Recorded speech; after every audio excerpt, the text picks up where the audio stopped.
Hi കൂട്ടുകാർ, അസ്സലാമു അലൈക്കും വറഹ്മത്തുള്ളാഹി തആല വബറകാതുഹു.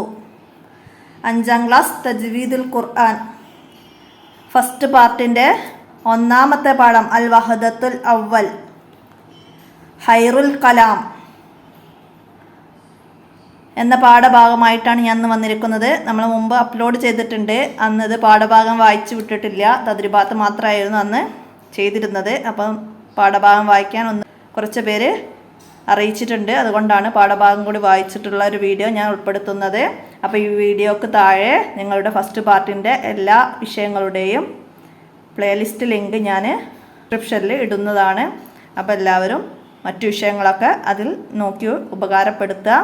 ഇതുപോലെ എന്തെങ്കിലും വീഡിയോസൊക്കെ മാറ്റി ഇടേണ്ടതായിട്ട് നിങ്ങൾ കാണുന്നുണ്ടെങ്കിൽ ഒന്ന് അറിയിക്കുക. നമുക്ക് പാഠഭാഗത്തേക്ക് കിടക്കാം. ബിസ്മില്ലാഹിർ റഹ്മാനിർ റഹീം. നബി സല്ലല്ലാഹു അലൈഹി വസല്ലമ പറഞ്ഞു, ഖുർആനിൻ്റെ കൂട്ടുകാരനോട് പറയും, ഓതൂ, കയറിക്കൊണ്ടിരിക്കൂ. ഇഹലോകത്ത് വെച്ച് നീ ഖുർആൻ സാവധാനം ഓതുന്നത് പോലെ ഓതൂ. നിന്റെ സ്വർഗീയ ഭവനം നീ അവസാനം ഓതുന്ന ആയത്ത് നിർത്തുന്നിടത്താണ്. ഖുർആൻ പാരായണവും പഠനവും വളരെ മഹത്വമുള്ള സൽക്കർമ്മമാണ്. അല്ലാഹു തആലയുടെ വിശുദ്ധ കലാമായ ഖുർആൻ ജിബ്രീൽ അലൈഹിസ്സലാമിലൂടെ നബി സല്ലല്ലാഹു അലൈഹി വസല്ലമയിലേക്കും ശേഷം സജ്ജരിതരായ സഹാബത്ത്, താബിഉകൾ, ഇമാമുകൾ തുടങ്ങി ഗുരു പരമ്പരയിലൂടെ നമുക്ക് ലഭിച്ചു. കൂട്ടിച്ചേർക്കലുകൾക്കോ മാറ്റത്തിരുത്തലുകൾക്കോ വിധേയമാവാതെ ആശയ സമ്പൂർണതയോടെ അന്ത്യനാൾ വരെ ഖുർആൻ നിലനിൽക്കുക തന്നെ ചെയ്യും. അല്ലാഹു തആല അള്ളാഹുവിൻ്റെ കലാമായ ഖുർആൻ ജിബ്രീൽ അലൈഹിസ്സലാമിലൂടെ നബി സല്ലല്ലാഹു അലൈഹി വസല്ലമയിലേക്കും ശേഷം സജ്ജരിതരായ സഹാബത്ത്, താബിയുകൾ, ഇമാമുകൾ തുടങ്ങി ഗുരു പരമ്പരയിലൂടെയാണ് നമ്മിലേക്ക് എത്തിച്ചത്. കൂട്ടിച്ചേർക്കലുകൾക്കോ മാറ്റത്തിരുത്തലുകൾക്കോ വിധേയമാവാതെ ആശയ സമ്പൂർണതയോടെ അന്ത്യനാൾ വരെ ഖുർആൻ നിലനിൽക്കുക തന്നെ ചെയ്യും. വിശുദ്ധ ഖുർആൻ ഇലാഹി വചനങ്ങളായതുകൊണ്ട് തന്നെ എല്ലാ അർത്ഥത്തിലും മറ്റെന്തിൽ നിന്നും വ്യത്യസ്തമാണ്. പാരായണം, എഴുത്ത്, വ്യാഖ്യാനം എല്ലാം സവിശേഷവും പ്രത്യേകതകൾ നിറഞ്ഞതുമാണ്. അവ പാലിക്കാതെയുള്ള പാരായണവും എഴുത്തും പഠനവും കുറ്റകരമാണ്. ഖുർആന് ഇലാഹി വചനങ്ങളായതുകൊണ്ട് അത് എല്ലാ അർത്ഥത്തിലും മറ്റെന്തിൽ നിന്നും വ്യത്യസ്തമാണ്. അതിൻ്റെ പാരായണവും എഴുത്തും വ്യാഖ്യാനവും എല്ലാം സവിശേഷവും പ്രത്യേകതകൾ നിറഞ്ഞതുമാണ്. അവ പാലിക്കാതെയുള്ള പാരായണവും എഴുത്തും പഠനവും കുറ്റകരമാണ്. സത്യവിശ്വാസികൾക്ക് വിശുദ്ധ ഖുർആൻ പാരായണവും പഠനവും അനിവാര്യമായതിനാൽ അവയുടെ പ്രത്യേക നിയമങ്ങൾ മനസ്സിലാക്കുകയും ഉൾക്കൊള്ളുകയും ചെയ്യേണ്ടതുണ്ട്. അതായത് ഒരു സത്യവിശ്വാസിക്ക് ഖുർആൻ പാരായണം അത് പഠിക്കലും അനിവാര്യമാണ്. പാരായണവും പഠനവും അനിവാര്യമാണ്. അതുകൊണ്ട് അവയുടെ പ്രത്യേക നിയമങ്ങൾ മനസ്സിലാക്കുകയും ഉൾക്കൊള്ളുകയും ചെയ്യേണ്ടതുണ്ട്. മനുഷ്യരായ നമ്മോടുള്ള അല്ലാഹു തആലയുടെ കൽപ്പനകളും നിർദ്ദേശങ്ങളുമാണ് ഖുർആൻ എന്ന വിചാരത്തോടെ നിയമങ്ങൾ പാലിച്ചും ഭക്തിയോടെയുമാവണം നാം പാരായണം ചെയ്യേണ്ടത്. അല്ലാഹു തആലയുടെ വചനങ്ങൾ ഇലാഹി വചനങ്ങളാണ് ഖുർആൻ. അപ്പം നമ്മോടുള്ള അല്ലാഹു തആലയുടെ കൽപ്പനകളും നിർദ്ദേശങ്ങളുമാണ് ഖുർആൻ എന്ന വിചാരത്തോടെ നിയമങ്ങൾ പാലിച്ച് ഭക്തിയോടെയുമാവണം നാം പാരായണം ചെയ്യേണ്ടത്. വറത്തിലിൽ ഖുർആന തർത്തീല നമ്മൾ പഠിച്ചതാണല്ലേ. ഖുർആൻ സാവധാനം ഓതുക. അപ്പോൾ അതിൻ്റെ തജ്വീദ് നിയമങ്ങളൊക്കെ മനസ്സിലാക്കി പാരായണം ചെയ്യുക. അതൊക്കെയാണ് ഇവിടെ നമുക്ക് ഈ പാഠത്തിലൂടെ നമുക്ക് മനസ്സിലാക്കി തരുന്നത്. അള്ളാഹുവിൻ്റെ വചനങ്ങളായ ഖുർആൻ അത് നമ്മൾ സത്യവിശ്വാസികൾക്ക് പാരായണവും പഠനവും അനിവാര്യമാണ്. അപ്പം അതിൻ്റെ പ്രത്യേക നിയമങ്ങളൊക്കെ മനസ്സിലാക്കിയിട്ട് വേണം പാരായണം ചെയ്യാൻ. അപ്പോൾ നമുക്ക് തജ്വീദ് നിയമങ്ങളെക്കുറിച്ചിട്ട് നന്നായിട്ട് വരുന്ന പാഠഭാഗങ്ങൾ 2ാം ക്ലാസ്സിൽ ചെറുതായിട്ട് കൊടുക്കുന്നുണ്ട്. ഇപ്പോൾ തജ്വീദുൽ ഖുർആൻ എന്ന് പറഞ്ഞിട്ട് ഖുർആൻ വന്നത് കാരണം. എന്നാലും പൂർണ്ണ രൂപത്തിൽ മനസ്സിലാക്കുന്ന രീതിയിൽ വരുന്നത് 3ാം ക്ലാസ് മുതലാണ്. 3ാം ക്ലാസ്സിലും 4ാം ക്ലാസ്സിലും തജ്വീദ് മനസ്സിലാക്കി പഠിച്ചവർക്ക് മാത്രമേ ഈ 5ാം ക്ലാസ്സിലെ തജ്വീദ് എന്തെന്ന് മനസ്സിലാക്കി മുന്നോട്ട് പോകാൻ കഴിയുകയുള്ളൂ. അപ്പോൾ ഇതുവരെ പഠിച്ച തജ്വീദ് നിയമങ്ങളൊക്കെ ഒന്ന് നമ്മൾ റിപ്പീറ്റ് ചെയ്യാം.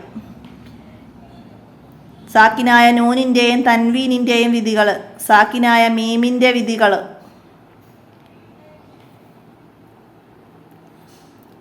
മദ്ദുകൾ പഠിച്ചു 4ാം ക്ലാസ്സിൽ. ഉന്നത്തും നൂന്, ഉന്നത്തും മീമ്, അപ്പോൾ അതൊക്കെ നമ്മൾ പഠിച്ച് മുൻ പാഠങ്ങളിൽ. അപ്പോൾ അതൊക്കെ ഒന്ന് നന്നായി മനസ്സിലാക്കുക. അപ്പോഴാണ് നമുക്ക് തുടർ പാഠങ്ങൾ ഒന്നും കൂടി മനസ്സിലാക്കിയെടുക്കാൻ കഴിയുകയുള്ളൂ. അപ്പോൾ ഒരു കുട്ടി എന്നോട് ചോദിച്ചു, തജ്വീദിൻ്റെ കഴിഞ്ഞ വർഷത്തെ പാഠഭാഗങ്ങളൊക്കെ ഉൾപ്പെടുത്തിയിട്ട് ഒരു ട്യൂഷൻ നൽകുമോ എന്ന്. അപ്പോൾ വീഡിയോ കാണുന്ന ആർക്കെങ്കിലും 3ലും 4ലും പഠിച്ച തജ്വീദ് നിയമങ്ങൾ ഉൾക്കൊള്ളിച്ചിട്ടുള്ള ഒരു ക്ലാസ് ആവശ്യമുണ്ടെങ്കിൽ അവരെൻ്റെ മൊബൈൽ നമ്പറിലൊന്ന് കമൻ്റായിട്ട് അറിയിക്കുക. ഒരു ട്യൂഷൻ മാതിരി നമുക്ക് ഒരു 10 കുട്ടികളെ വെച്ചിട്ട് അരമണിക്കൂറുള്ള ഒരു ക്ലാസ് നമുക്ക് കൊടുക്കാവുന്നതാണ്. 3ലും 4ലും പഠിച്ച തജ്വീദ് നിയമങ്ങൾ മാത്രം. അത് എത്ര ദിവസം കൊണ്ട് നമുക്ക് ചെയ്തു തീർക്കാൻ കഴിയുന്നോ അത്രയും ദിവസം ക്ലാസ്സുകൾ നൽകാം. അപ്പോൾ ഗ്രൂപ്പ് ക്ലാസ് ആയിട്ട് എടുക്കാം. അത് ഓരോ കുട്ടികൾക്കും നൽകുമ്പോൾ നമുക്ക് മറ്റു കുട്ടികൾക്കുള്ള അവസരങ്ങൾ കൊടുക്കാൻ കഴിയാതാവും. അപ്പോൾ അതുകൊണ്ട് 10ഓ 15ഓ കുട്ടികൾ, അതിൽ കൂടുതൽ നമുക്ക് കൊടുക്കാൻ കഴിയില്ല. അപ്പോൾ നമുക്ക് ശ്രദ്ധിക്കാൻ കഴിയില്ല എല്ലാവരെയും. അപ്പോൾ അവർ ഒന്ന് ആവശ്യമുള്ളവർ എൻ്റെ മൊബൈൽ നമ്പറിൽ കമൻറ്റ് ചെയ്താൽ മതി. 82 89 89 29 85 ഈ മൊബൈൽ നമ്പറിൽ ഒന്ന് മെസ്സേജ് ചെയ്യാം. അവർക്ക് നമുക്കൊരു ഗ്രൂപ്പ് ക്ലാസ് ഏർപ്പാടാക്കാവുന്നതാണ്. അപ്പോൾ നമുക്ക് ഈ പാഠത്തിൻ്റെ തദ്രിബാത്ത് നോക്കാം. തദ്രിബാത്തിലെ 1ാമത്തെ ചോദ്യം എന്താ വന്നത്? ഖുർആൻ ഓതുന്നതിൻ്റെ നേട്ടത്തെക്കുറിച്ച് നബി സല്ലല്ലാഹു അലൈഹി വസല്ലമ എന്തു പറഞ്ഞു? എന്താ പറഞ്ഞത്? പാഠഭാഗത്തിൽ ആദ്യത്തെ വന്ന പാരഗ്രാഫാണ്. നബി സല്ലല്ലാഹു അലൈഹി വസല്ലമ പറഞ്ഞു, ഖുർആനിൻ്റെ കൂട്ടുകാരനോട് പറയും, ഓതു, കയറിക്കൊണ്ടിരിക്കൂ. ഇഹലോകത്ത് വെച്ച് നീ ഖുർആൻ സാവധാനം ഓതുന്നത് പോലെ ഓതു.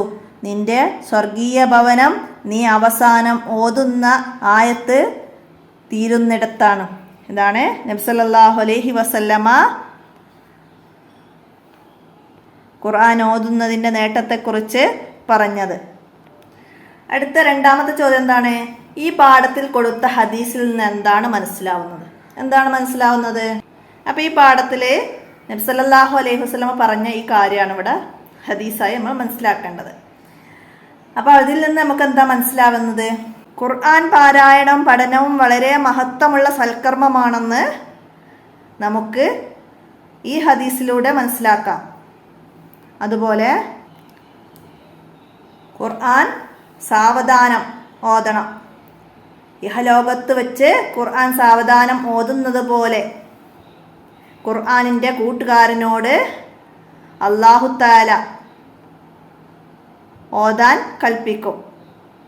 അപ്പം അത്രയും കാര്യങ്ങളാണ് നമുക്ക് ഈ ഹദീസിൽ നിന്ന് മനസ്സിലാക്കേണ്ടത്. അപ്പം അത് എഴുതുക അവിടേക്ക്. അടുത്ത 3ാമത്തെ ചോദ്യം, വിശുദ്ധ ഖുർആൻ നമ്മിലേക്ക് എത്തിയത് എങ്ങനെയാണ്? അപ്പോൾ ഈ ബുക്ക് കഴിഞ്ഞ വർഷം മദ്രസയിൽ കുട്ടികൾ ഉപയോഗിച്ച ബുക്കാണ്. അപ്പോൾ അവർ പെൻസിലുകൊണ്ട് എഴുതിയതാണ് ഇവിടെ കാണുന്നത്. അപ്പോൾ ഞാൻ പാഠഭാഗത്താണ് ഇതിൻ്റെയൊക്കെ ആൻസർ നിങ്ങൾക്ക് കാണിച്ചു തരുന്നത്. അവിടെ നിങ്ങൾ നോക്കിയിട്ട് വൃത്തിയിൽ എഴുതുക. ഇതിലെന്തെങ്കിലും തെറ്റുകളൊക്കെ വന്നേക്കാം, ഞാനിത് ശ്രദ്ധിക്കുന്നില്ല. നമുക്ക് പാഠഭാഗത്തിലാണ് അടയാളപ്പെടുത്താനുള്ളത്. അല്ലാഹു തആലയുടെ വിശുദ്ധ കലാമായ ഖുർആൻ ജിബ്രീൽ അലൈഹിസ്സലാമിലൂടെ നബി സല്ലല്ലാഹു അലൈഹി വസല്ലമയിലേക്കും ശേഷം സജ്ജരിതരായ സഹാബത്ത്, താബിഊകൾ, ഇമാമുകൾ തുടങ്ങി ഗുരു പരമ്പരയിലൂടെ നമുക്ക് ലഭിച്ചു. അപ്പം അതുവരെ അതിൻ്റെ ആൻസർ എഴുതുക. അടുത്തത്, ഖുർആൻ എല്ലാ നിലക്കും വ്യത്യസ്തമാവാൻ കാരണമെന്ത്? ഖുർആൻ എല്ലാ നിലക്കും വ്യത്യസ്തമാവാൻ കാരണം എന്താണ്? വിശുദ്ധ ഖുർആൻ ഇലാഹി വചനങ്ങളായതുകൊണ്ട് തന്നെ അത് എല്ലാ അർത്ഥത്തിലും മറ്റൊന്നിൽ നിന്നും വ്യത്യസ്തമാണ്. ഇലാഹി വചനങ്ങളായതുകൊണ്ട് ഖുർആൻ എല്ലാ അർത്ഥത്തിലും മറ്റെന്തിൽ നിന്നും വ്യത്യസ്തമാണ്. മനസ്സിലാക്കിയിട്ട് എഴുതട്ടോ. അടുത്തത്, ഖുർആൻ പാരായണം ചെയ്യേണ്ടത് എങ്ങനെയാണ് ഖുർആൻ പാരായണം ചെയ്യേണ്ടത്?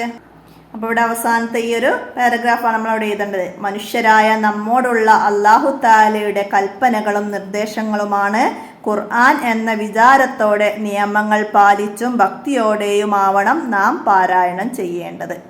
അപ്പോൾ അത്രയും ഭാഗം അവിടേക്ക് എഴുതി ആൻസർ നന്നായി മനസ്സിലാക്കി പഠിക്കുക. അടുത്തത് നഖ്റ വനസിൽ. ഇത് ഇവിടേക്ക് ചേർത്ത് യോജിപ്പിച്ച് വായിക്കാനാണ്. വിശുദ്ധ ഖുർആൻ ഇലാഹി വചനങ്ങൾ. വിശുദ്ധ ഖുർആൻ ഇലാഹി വചനങ്ങൾ. വിശുദ്ധ ഖുർആൻ അന്ത്യനാൾ വരെ നിലനിൽക്കുന്നത്. വിശുദ്ധ ഖുർആൻ മറ്റെന്തിൽ നിന്നും വ്യത്യസ്തം. വിശുദ്ധ ഖുർആൻ പാരായണം സത്യവിശ്വാസികൾക്ക് അനിവാര്യം. അപ്പം അതുപോലെ മനസ്സിലാക്കിയിട്ട് ഓരോന്നിനും ചേർത്ത് അത് യോജിപ്പിച്ച് വായിക്കാം. അപ്പോൾ അത് വിശുദ്ധ ഖുർആനിനെ കുറിച്ചിട്ട് ഒരു പാരഗ്രാഫൊക്കെ എഴുതാൻ വന്നാൽ ഇതൊക്കെ ചേർത്തിട്ട് മനസ്സിലാക്കിയിട്ട് എഴുതാൻ കഴിയണം. അടുത്ത തഹ്സീസാണ്. വിശുദ്ധ ഖുർആൻ പാരായണത്തിൻ്റെ മഹത്വത്തെക്കുറിച്ച് ഒരു ഗണ്ണിക എഴുതുക. അപ്പോൾ അതാണ് ഞാൻ നേരത്തെ പറഞ്ഞത്. അതൊക്കെ ഉൾപ്പെടുത്തിയിട്ട് ഒരു ഗണ്ണിക ഇവിടെ എഴുതണം നമ്മൾ പാഠഭാഗത്ത് നിന്ന്. എന്താണ്? വിശുദ്ധ ഖുർആൻ ഇലാഹി വചനങ്ങളാണ്. അത് അന്ത്യനാൾ വരെ നിലനിൽക്കുന്നു. മറ്റെന്തിൽ നിന്നും അത് വ്യത്യസ്തമാണ്. പാരായണം, എഴുത്ത്, വ്യാഖ്യാനം എല്ലാം സവിശേഷവും പ്രത്യേകതകൾ നിറഞ്ഞതുമാണ്. അവ പാലിക്കാതെയുള്ള പാരായണവും എഴുത്തും പഠനവും കുറ്റകരമാണ്. സത്യവിശ്വാസികൾക്ക് വിശുദ്ധ ഖുർആൻ പാരായണവും പഠനവും അനിവാര്യമായതിനാൽ അവയുടെ പ്രത്യേക നിയമങ്ങൾ മനസ്സിലാക്കുകയും ഉൾക്കൊള്ളുകയും ചെയ്യേണ്ടതുമാണ്. അതുപോലെ ഇവിടെ പറയുന്നുണ്ട്, അല്ലാഹു തആലയുടെ വിശുദ്ധ കലാമായ ഖുർആൻ ജിബ്രീൽ അലൈഹിസ്സലാമിലൂടെ നബി സല്ലല്ലാഹു അലൈഹി വസല്ലമയിലേക്കും ശേഷം സജ്ജദരായ സഹാബികൾ, താബിഉകൾ, ഇമാമുകൾ തുടങ്ങിയ ഗുരുപരമ്പരയിലൂടെ നമുക്ക് ലഭിച്ചു. കൂട്ടിച്ചേർക്കലുകൾക്കോ മാറ്റത്തിരുത്തലുകൾക്കോ വിധേയമാവാതെ ആശയ സമ്പൂർണതയോടെ അന്ത്യനാൾ വരെ ഖുർആൻ നിലനിൽക്കുക തന്നെ ചെയ്യും. ഇത്രയും ഉൾപ്പെടുത്തിട്ട് ഒരു ഗണ്ണിക എഴുതുക. ഹൈറുൽ കലാം എന്നതിനെ കുറിച്ചിട്ട് എക്സാമിനൊക്കെ വരാം. ഒരു പാരഗ്രാഫ് എഴുതുക, 5 വരിയിൽ കുറയാതെ എഴുതുക എന്നൊക്കെ പറഞ്ഞിട്ട് എക്സാമിനൊക്കെ വരാം. ഖുർആൻ പാരായണത്തിൻ്റെ മഹത്വത്തെക്കുറിച്ച് എഴുതുക എന്നൊക്കെ പറഞ്ഞിട്ട് വരും. അപ്പോൾ ഇത്രയും ഭാഗങ്ങളൊക്കെ നന്നായി മനസ്സിലാക്കി പഠിക്കുക. എന്നാൽ നമുക്ക് എക്സാമിന് ബുദ്ധിമുട്ടില്ലാതെ എഴുതാൻ കഴിയും. പിന്നെ നിങ്ങൾക്കിവിടെ സൂറത്ത് യൂനുസ്, അത് 29 ആയത്ത് തർത്തീൽ, അത് തജ്വീദ് നിയമപ്രകാരം സാവധാനം പാരായണം ചെയ്യാനാണ്. പിന്നെ ഇവിടെ നഹ്ഫള് മനഃപ്പാഠമാക്കാനാണ്. സൂറത്ത് യാസീൻ 1-ാമത്തെ ആയത്ത് മുതൽ 5-ാമത്തെ ആയത്ത് വരെ. അപ്പം 5-ാം ക്ലാസ്സിൽ നിർബന്ധമായിട്ടും യാസീന് മുഴുവനായിട്ടും പഠിക്കണം. എക്സാമിന് ഹിഫ്ലാക്കേണ്ട ഭാഗങ്ങളിൽ പെട്ടതാണ് യാസീൻ. അപ്പം നിർബന്ധമായിട്ടും ഓരോ പാഠഭാഗത്തിൻ്റെയും കൂടെ ഓർഡറിൽ ആയത്തുകളുടെ എണ്ണം വരുന്നുണ്ട്. അത് അതിൻ്റെ കൂടെ തന്നെ പഠിച്ചാൽ നമുക്കൊരു ബുദ്ധിമുട്ടില്ലാതെ കംപ്ലീറ്റ് ആക്കാൻ കഴിയും. അപ്പം എല്ലാവരും മനസ്സിലാക്കി ഉപകാരപ്പെടുത്തുക. അപ്പം എത്രയാണ് നിങ്ങൾ ഈ 1-ാമത്തെ പാഠഭാഗത്തിൽ മനസ്സിലാക്കി പഠിക്കേണ്ട ഭാഗങ്ങൾ എല്ലാവരും ഉപകാരപ്പെടുത്തുക. നമുക്ക് 2-ാമത്തെ പാഠഭാഗം വരുന്ന അഹ്കാമിൻ നൂനി സാക്കിന വ തൻവീന്. സാക്കിനായ നൂനിൻ്റെയും തൻവീൻ്റെയും വിധികൾ നമ്മൾ നേരത്തെ പറഞ്ഞതുപോലെ നമ്മൾ മുൻ വർഷങ്ങളിൽ പഠിച്ച സാക്കിനായ നൂനിൻ്റെയും തൻവീൻ്റെയും വിധികളാണ് ഇവിടെ പറയുന്നത്. ഇൽഹാർ, ഇദാംബിഉന്ന, ഇദാംബിലാഉന്ന, ഇഖ്ലാബ്, ഇഖ്ഫാ. അത് ഓരോ അക്ഷരത്തിനും വരുന്നതും ഓരോന്നിൻ്റെയും ഇൽഹാറിൻ്റെ അക്ഷരത്തിന് നൂന് കൊണ്ടും തൻവീന് കൊണ്ടും ഇൽഹാർ വരുന്നതും അതുപോലെ എല്ലാത്തിൻ്റെതും നൂന് കൊണ്ടും തൻവീന് കൊണ്ടും വരുന്ന ഉദാഹരണ സഹിതം ഇവിടെ നമുക്ക് പാഠഭാഗത്തിൽ കാണിച്ചു തരുന്നുണ്ട്. എല്ലാവരും പാഠഭാഗം നന്നായി മനസ്സിലാക്കി പഠിക്കുക. ഇനി ഇതും ഞാൻ സെപ്പറേറ്റ് ആയിട്ട് ഓരോന്നിൻ്റെയും വീഡിയോ ചെയ്യണമെന്നുണ്ടെങ്കിൽ നിങ്ങളൊന്ന് കമൻ്റായിട്ട് അറിയിക്കണം. ഞാനതും നിങ്ങൾക്ക് കൂട്ടിയിട്ടാണ് പറഞ്ഞു തരുന്നത് ആ വീഡിയോയിൽ. അപ്പോൾ ഇനി 2-ാമത്തെ പാഠങ്ങൾ അതുപോലെ നിങ്ങളൊന്ന് കാണുകയാണെങ്കിൽ മാറ്റി ചെയ്യണമെന്നുണ്ടെങ്കിൽ ഒന്ന് കമൻ്റായിട്ട് അറിയിക്കണം. അപ്പോൾ ഇന്നത്തെ വീഡിയോ ഇവിടെ അവസാനിപ്പിക്കുകയാണ്. അസ്സലാമു അലൈക്കും വറഹ്മത്തുള്ളാഹി വബറകാതുഹു.